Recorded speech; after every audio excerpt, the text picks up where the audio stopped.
आइए अब थोड़ा आगे विचार करें। ये जो वंदना या प्रार्थना हम लोग करते हैं, इसमें भगवान का एक विशेषण है परमानंद माधवम। ये माधव या भगवान कृष्ण या हमारे आपके जो इष्ट हैं, ये इष्ट हैं परमानंदम। परमानंद की प्राप्ति इष्ट के दर्शन से, इष्ट के मिलन से होती है। और भव भय हरणम, भव के भय से हमको दूर कर देते हैं। चतुर्थ अध्याय पर चर्चा, और इस चर्चा में गत रविवार हम लोगों ने ये देखा था कि भगवान अर्जुन से कह रहे हैं कि देख, मैं तुझको क्यों ये रहस्य बता रहा हूँ। भक्तः असि सखा असि, तू मेरा भक्त है, तू मेरा सखा है, मित्र है, इसलिए मैं तुझे बता रहा हूँ। गत बार इसकी चर्चा विस्तार में हुई थी कि मित्र या सखा से ही हम हृदय की बात कह सकते हैं, और इसलिए हम ये वंदना करते हैं, ये प्रार्थना करते हैं, त्वमेव माता च पिता त्वमेव। इसमें मैं आपसे ये निवेदन करूं कि कर्मयोग की साधना में भी भगवान से एक संबंध बनाना अत्यंत आवश्यक है। हम कर्मयोग करते हैं। कर्मयोग की दो प्रधान विधाएं हैं। एक विधा है प्रभु प्रीत्यर्थ, भगवान की प्रसन्नता के लिए। भगवान से हम प्रेम करते हैं, इसलिए हम कर्म करते हैं, क्योंकि सभी कर्म उन्हीं का है। दूसरी विधा है अनासक्त होकर। अनासक्त होकर भी जब हम कर्म करते हैं, उसका उद्देश्य भी उसी प्रभु की प्राप्ति है। तो जब हम प्रभु प्रीत्यर्थ कर्म करते हैं, तो जब तक हम भगवान से कोई संबंध न रखें, भगवान स्वयं अर्जुन से कह रहे हैं तू मेरा सखा है और भक्त है, इसलिए मैं तुझे बता रहा हूँ, निकटता का बोध नहीं होगा। और ये ध्यान रखें, जब तक जिसके लिए हम कर्म कर रहे हैं उसके प्रति प्रेम नहीं है, निकटता नहीं है, तो कर्म हमें उबा देगा, कर्म हमें कष्ट देगा। व्यवहारिक जगत में देखिए, व्यवहारिक जगत में आप किसी कार्यालय में काम करते हैं, किसी व्यवसायी के यहाँ काम करते हैं, कार्यालय से, कार्यालय के अधिकारी से मन मुटाव है, उसमें कोई रुचि नहीं है। जिस व्यवसायी के यहाँ काम करते हैं उसमें रुचि नहीं, उसके प्रति घृणा है। उस काम के करने में आनंद आता है कि आपको कभी नहीं आ सकता है, उसके कारण उस कर्म से भी घृणा हो जाती है। तो ये जब जगत व्यवहार में ऐसा होता है, तो संसार के व्यवहार में ऐसा है, तो जो परमार्थ के व्यवहार में तो बहुत दुख देगा ये। इसलिए हमें अपने इष्ट से एक संबंध बनाना होगा, प्रेम का संबंध बनाना होगा, सखा का, भक्त का, जिस रूप में अच्छा लगे हमें, और उसके अनुसार उसके लिए हमको कार्य करना होगा। और ये काम जब हम करेंगे तो हमारे जीवन में छोटा छोटा काम भी बड़ा हो जाएगा, महान हो जाएगा। प्रत्येक कार्य में रुचि और रस आने लगेगा। जब तक व्यक्ति को कर्म में रस नहीं आता, उसका मन ऊबेगा, अवश्य ऊबेगा। ऊब से हम बच नहीं सकते हैं, इसलिए उसमें रस आना चाहिए। तो संसारी लोगों को तो बहुत रस आता है, जो अपना काम करते हैं, जो कर्म में आ सकते हैं, फल में आ सकते हैं, इतने रस से काम करते हैं, निश्चित रूप से करते हैं। किंतु परिणाम क्या होता है? इच्छा अनुसार फल प्राप्ति न हुई तो दुख, इच्छा अनुसार कर्म नहीं हुआ तो दुख, कर्म का फल नहीं मिला तो दुख, कर्म मिलकर उसका फल छूट गया तो दुख, दुख ही दुख होता है। किंतु जब हम प्रभु प्रीत्यर्थ करते हैं, प्रभु को प्रसन्न करने के लिए करते हैं, तो कर्म करने में ही आनंद की अनुभूति होती है। इसलिए ये विशेष ध्यान हमें रखना है कि हम प्रभु से एक संबंध बनाकर उसकी पूजा के रूप में कर्म करें। भगवान कहते हैं ये उत्तम रहस्य तुझे बताता, और यही रहस्य है, कर्मयोग का रहस्य यही है कि कर्म जब पूजा हो जाती है, सचमुच जब हम पूजा करते हैं, तो पूजा में आनंद नहीं आता है। घंटों बैठते हैं लोग, हृदय से जो पूजा करते हैं। तो पूजा में जिस प्रकार पुजारी को, पूजक को आनंद आता है, उसी प्रकार प्रत्येक कर्मयोगी को कर्म करने में आनंद आना चाहिए। तो ये गत रविवार की चर्चा का थोड़ा सा संक्षेप है। और इसमें एक बात और है, भगवान ने कहा था मैं तुझे यह पुरातन योग बता रहा हूँ, अर्थात पहले लोगों ने इस योग के द्वारा परम सिद्धि को प्राप्त की है। कोई नई चीज़ नहीं बता रहा हूँ। एक दवा है, सैकड़ों लोग इस दवा को खाकर एक रोग से मुक्त हुए हैं। तुम भी इसका सेवन करो, तुम भी इससे मुक्त हो जाओगे। उसी प्रकार पुरातन योग है। अब अर्जुन के मन में ये 3 श्लोक भगवान के हैं। भगवान वाच है, प्रथम, द्वितीय और तृतीय, चौथे अध्याय का पहला, दूसरा और तीसरा श्लोक भगवान की वाणी है। अर्जुन ने भगवान की वाणी तो सुनी। भगवान ने ये सब जो उसको कहा, भक्त है, सखा है, ये सब उसको अच्छा लगा। पर देखिए, भगवान की वाणी सुनकर अर्जुन का मन कहाँ है।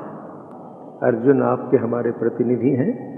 आपसे कई बार ये निवेदन किया जा चुका है कि गीता को यहाँ हम साधना की दृष्टि से, साधक की दृष्टि से पढ़ रहे हैं, पांडित्य की दृष्टि से नहीं, कोई विशेष विचक्षण विचार आदि की दृष्टि से नहीं। तो एक साधक की दृष्टि से जब हम विचार करते हैं, तो प्रारंभ में आपसे निवेदन किया गया था कि भगवत गीता को समझने के लिए अर्जुन की मानसिकता आवश्यक है। गीता के 3 श्रोता आपको स्मरण होंगे। प्रथम श्रोता अर्जुन, द्वितीय श्रोता संजय और तृतीय धृतराष्ट्र। तो धृतराष्ट्र को कुछ नहीं मिला था, तो वो सब उस पर विस्तृत चर्चा हुई थी। तो संजय की मानसिकता भी उपयोगी है, किंतु आपके हमारे लिए अर्जुन की मानसिकता आवश्यक है। अर्जुन हमारे प्रतिनिधि हैं, साधकों के, भक्तों के। अर्जुन ने भगवान के उपदेश सुने हैं इन 3 श्लोकों में, 2 श्लोकों में विशेषकर, कि देखो तुमको ये पुराना योग बता रहा हूँ जिसको राजर्षियों ने जाना है, तुम मेरे सखा हो इसलिए रहस्य बता रहा हूँ। तो अर्जुन ने इन दोनों योगों के विषय में, या भगवान ने जो उसको रहस्य की बात कही, या परंपरा प्राप्त योग है, पुराना योग है, ये बता, इसके विषय में कुछ नहीं पूछा। उसके मन में संदेह क्या है? जो आपके हमारे मन में, वही संदेह अर्जुन के मन में है। भगवान ने प्रथम श्लोक में क्या कहा है कि इस योग को इमं विवस्वते योगम प्रोक्तवान अहम अव्ययम। हे अर्जुन, इस योग को मैंने सूर्य से कहा था, सूर्य को बताया था। तो अर्जुन बाकी 2 बातें नहीं सुन रहा है। अब कान में जा रहे हैं, भगवान बोल रहे हैं तो सुन रहा है, पर ध्यान क्या है? ध्यान उसका यही है कि भगवान चुप हो तो इनसे पूछूं कि प्रभु तुम तो अभी पैदा हुए हो, मेरे साथ मेरे समकालीन हो, और सूर्य हजारों साल पैदा हुए थे, ये आप कैसे कहते हैं कि मैंने बताया? अपरम भवतो जन्म परम जन्म विवस्वतः कथम एतद् विजानीयाम त्वमादौ प्रोक्तवान इति। अर्जुन कहता है कि हे प्रभु, आपका जन्म अभी हुआ है, मैं अर्थात अर्जुन, मेरे साथ आप, मैं अभी इस जन्म में जन्मे हैं, और सूर्य विवस्वान का जन्म हजारों साल पहले हुआ। तो ये मैं कैसे समझूं कि आपने उनको बताया था? और यही रहस्य की बात है। यहीं पर कृष्ण और अर्जुन का अंतर है, ज्ञानी और अज्ञानी का अंतर है।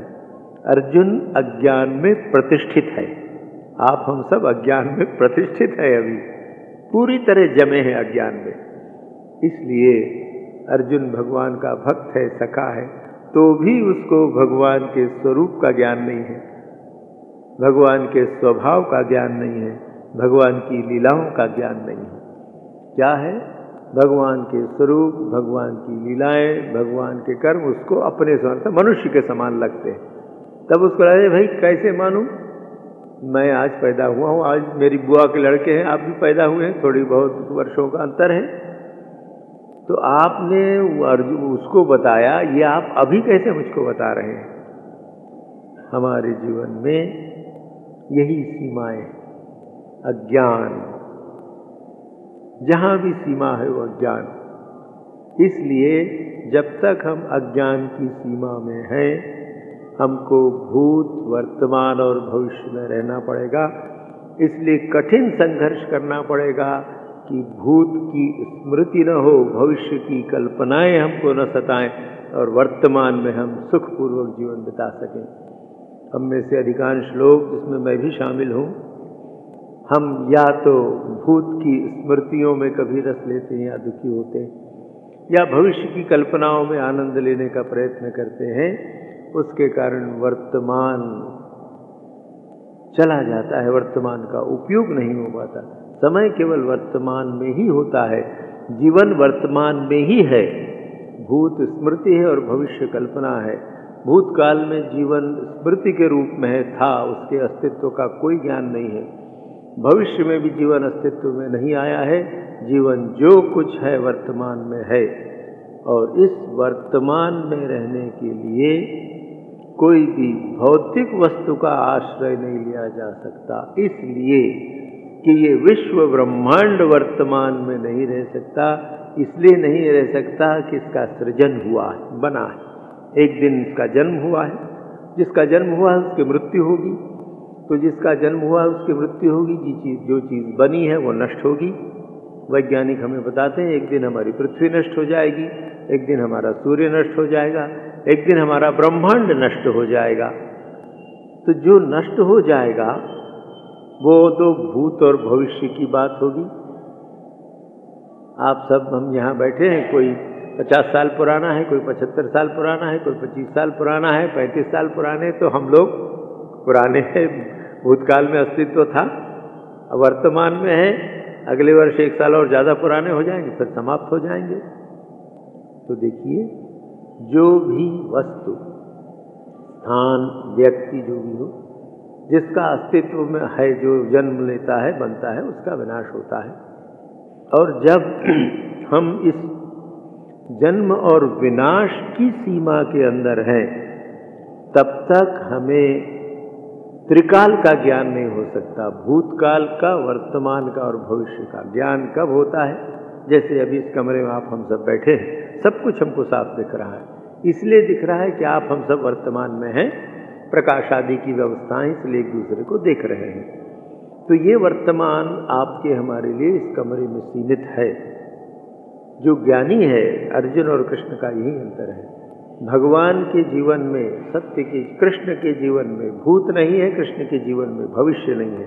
कृष्ण के जीवन में सब कुछ वर्तमान है, क्योंकि भूत वो होता है जिसको हम देख नहीं पाते हैं, स्मृति हो गई। भविष्य भी वो होता है जिसको हम देख नहीं पाते, कल्पना है।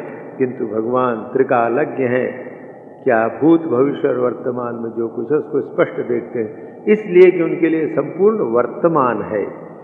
तो भगवान जब ये कहते हैं कि मैंने विवस्वान से कहा था, सूर्य से कहा था, तो पहले ही हमें ये स्मरण रखना है। प्रारंभ की चर्चा में हमने देखा था कि इस संपूर्ण गीता के ही क्यों, महाभारत के महानायक हैं भगवान कृष्ण। तो भगवान कृष्ण के 2 रूप, इसका पुनर्स्मरण इसलिए करा रहा हूँ, कृपया समझने में सुविधा होगी कि हमने भगवान कृष्ण को व्यक्ति और तत्व दोनों रूपों में देखा था। कृष्ण व्यक्ति के रूप में और कृष्ण तत्व के रूप में। व्यक्ति के रूप में कृष्ण का प्रागट्य है, कृष्ण का अंतर्ध्यान होना है, किंतु तत्व के रूप में जो कृष्ण है, न उसका प्रागट्य है, न उसका अंतर्ध्यान होना है, वो वर्तमान है, शाश्वत है। तो ये शाश्वत कृष्ण अर्जुन से कह रहे हैं। अर्जुन जब कृष्ण को देख रहा है तो व्यक्ति कृष्ण को देख रहा है, और व्यक्ति कृष्ण को देखने के कारण उसको भी उसी प्रकार सीमित समझता है, जैसे स्वयं अर्जुन सीमित है।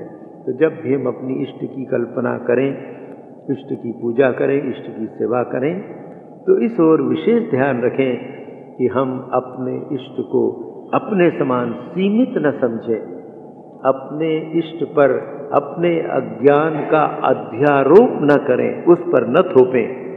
हमारे इष्ट, जो भी आपके इष्ट हैं, वो कैसे हैं? आपकी हमारी तरह सीमित नहीं है, असीम है, आनंद है। वो हम फिर देखेंगे उसका आगे कैसा है। तो भगवान ने जब ये पूछा, अर्जुन ने जब ये पूछा कि आपका जन्म भी है और सूर्य का जन्म पहले हुआ है, मैं इसको कैसे समझूं? तो भगवान ने हिंदू दर्शन की एक महत्वपूर्ण बात हमारे सामने रखी है। थोड़ा संकेत आपको पिछली बार दिया गया था।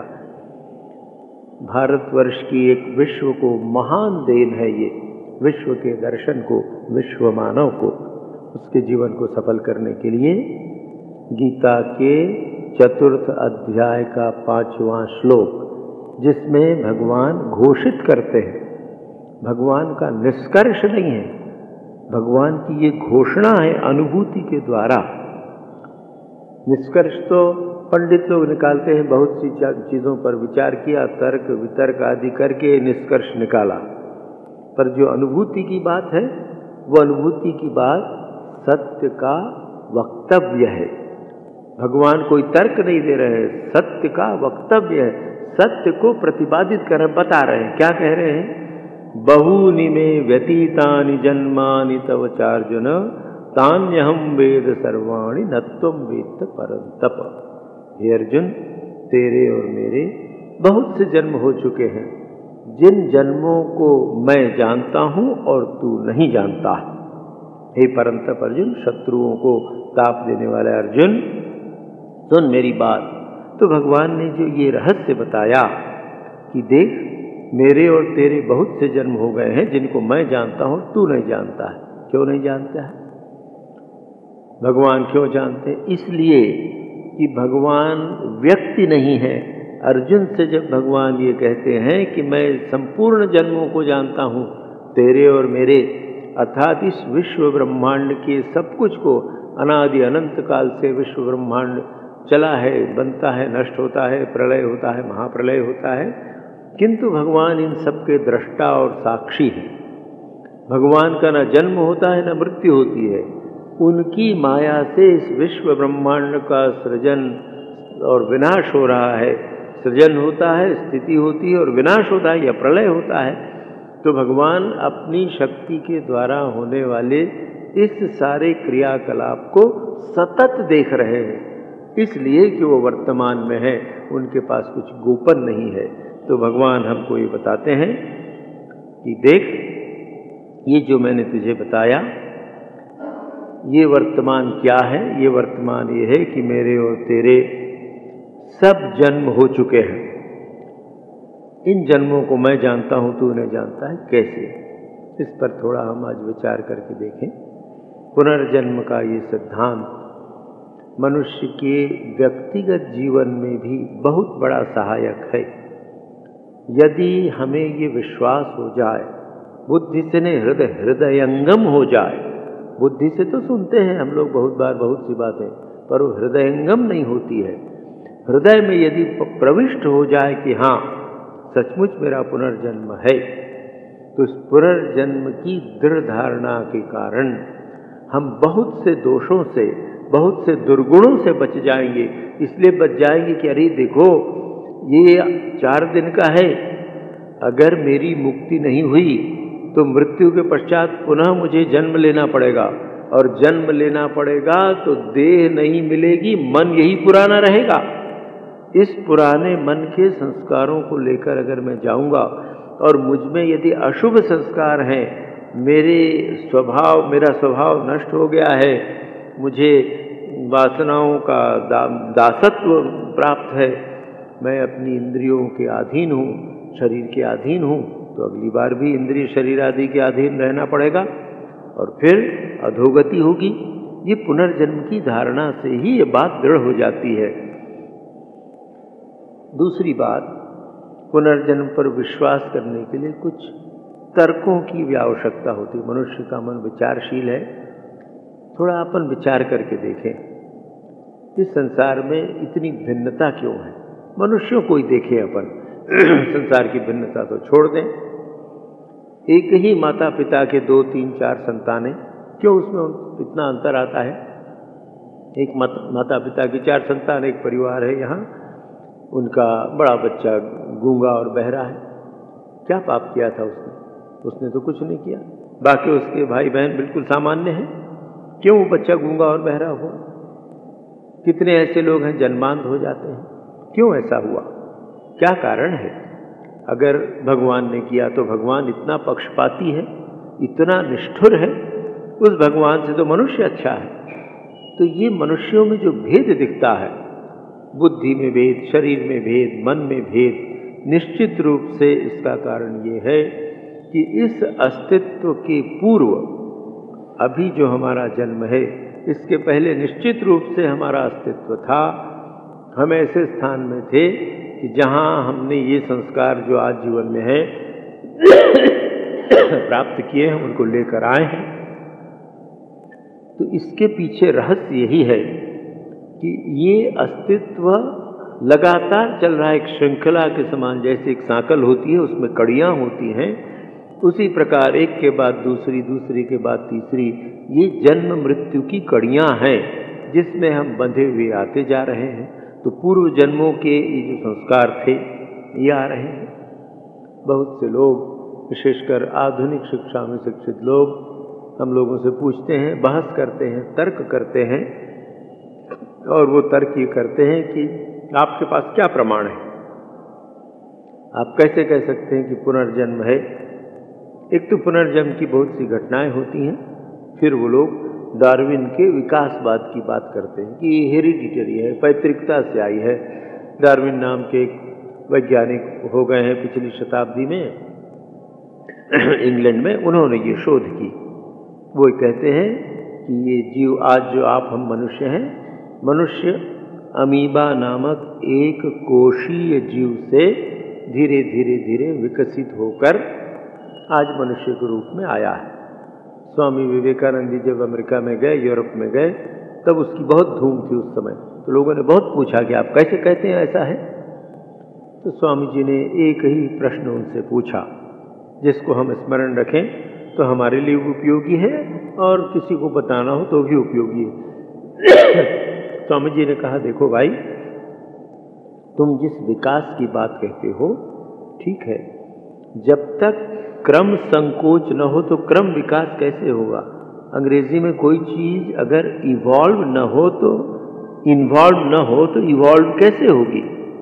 इवोल्यूशन तो तभी होता है जब इन्वोल्यूशन हो। जैसे एक बीज है, आम की गुठली हमने लगाई, उसमें आम का पेड़ हुआ, आम का फल हुआ। यदि उस आम की गुठली में वो विशाल आम का वृक्ष और फल न होता तो कभी नहीं हो सकता था। निश्चित रूप से उस बीज में सूक्ष्म रूप में था, तब वो फलित हुआ और आगे हुआ, बढ़ा। उसी प्रकार अमीबा एक कोशीय जीव से मनुष्य तक की उसकी जो यात्रा हुई, उस यात्रा में ऐसा कोई तत्व तो रहा होगा जिसका शनै शनै विकास हो रहा है। धीरे धीरे विकास की प्रक्रिया में चलकर अमीबा से मनुष्य तक पहुंचा है। डार्विन के पास या उस सिद्धांत में विश्वास करने वाले लोगों के पास इसका कोई उत्तर नहीं।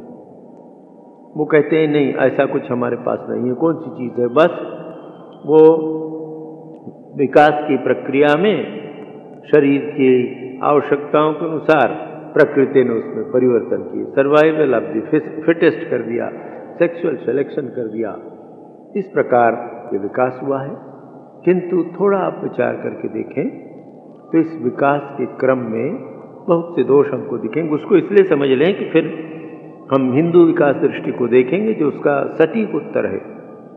पहली बात तो विज्ञान ये सिद्ध करता है कि शून्य से किसी चीज़ की उत्पत्ति नहीं हो सकती। तो ये जो अमीबा से जीव मनुष्य तक आया तो शून्य से आ गया, शून्य से नहीं आ सकता। कोई एक तत्व था जिस तत्व का विकास हो रहा है और वो तत्व अभी भी विकसित हो रहा है। फिर डार्विन के चिंतन में या पाश्चात्य चिंतन में चेतना का अस्तित्व नहीं। वो कहते हैं विकास के क्रम में बहुत सी भौतिक वस्तुएं मिली, विभिन्न अंग आदि मिले, उसमें तब एक चेतना नाम की वस्तु उत्पन्न हो गई। पशुओं में, मनुष्यों में वो चेतना उत्पन्न हो गई। तो हम चेतना उत्पन्न कर सकते हैं? नहीं कर सकते। चेतना मनुष्य कोई भी सिवा ईश्वर के और कोई चेतना उत्पन्न नहीं कर सकता है। चेतना आकस्मिक संयोग नहीं है, उसका प्रगटीकरण एक विशेष अवस्था में होता है, तब हमें उसकी अनुभूति होती, प्रतीति होती है। पत्थर में हम चेतना का अनुभव नहीं कर पाते हैं, पर उस पत्थर के ऊपर चलने वाली एक चींटी में हम चेतना का अनुभव करते हैं। तो वो चेतना उस चींटी की देह में सक्रिय है, तब हमको उसकी चेतना का अनुभव होता है। तो वो चेतना है। तो इनके चिंतन में चेतना का कोई स्थान नहीं है। अब चेतना का अगर कोई स्थान नहीं है तो पाश्चात्य विकासवाद के चिंतन में एक और बड़ा दोष है